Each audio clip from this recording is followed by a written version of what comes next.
بسم اللہ الرحمن الرحیم۔ جب حضرت انو علیہ السلام کشتی بنا رہے تھے کہ ایک مومن عورت روز آتی اللہ کے نبی کے پاس اپنی گڑکری لے کر اور بولتی، اے نبی، اللہ کے نبی، کشتی کب روانہ ہونی ہے؟ حضرت انو علیہ السلام فرماتے، ابھی دیر ہے۔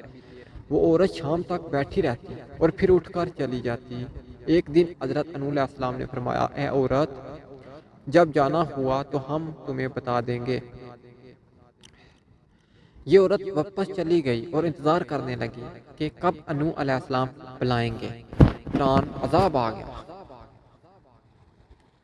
اور کشتی روانہ ہوگی، لیکن حضرت انو علیہ السلام عورت کو بلانا نہ بلایا، بھول گئے تھے۔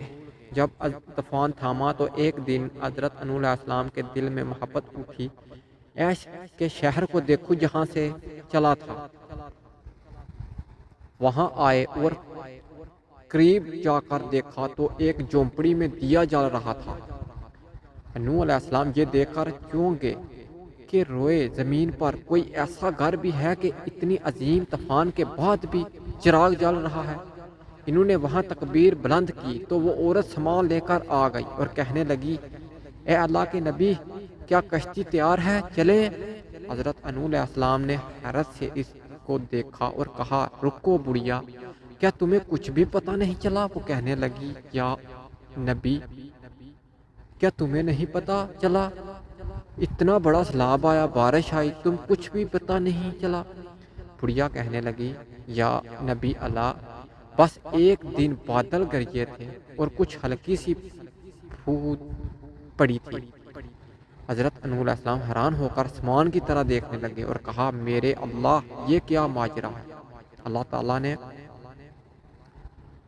حضرت انوح علیہ السلام پر وحی بھیجی کہ اے میرے پیارے نبی، اس عورت کے دل میں چونکہ تمہاری محبت تھی تو تم نے اسے پابند کر دیا تھا، اور چونکہ تمہارے اس سے وعدہ بھی تھا کہ نجات کی کشتی میں اسے لے جاؤ گے، تب جب کہ تم نے اپنا وہ وعدہ پورا نہیں کیا، لیکن اے انوح، میں تو تمہارے وعدے کا ذمہ دار تھا، اس لیے میں نے اس بڑھیا تک عذاب پہنچنے ہی نہیں دیا۔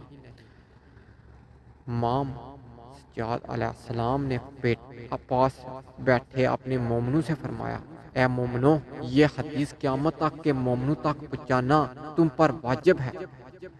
انہیں بتا دو کہ جس نے ہم سے محبت کی، قیامت کا عذاب ضرور آئے گا، لیکن جس سے اس سے بڑھیا کو پتہ نہیں چلا، ہمارے مومنوں کو بھی پتہ نہیں چلے گا کہ کب قیامت آئی اور کب چلی گئی۔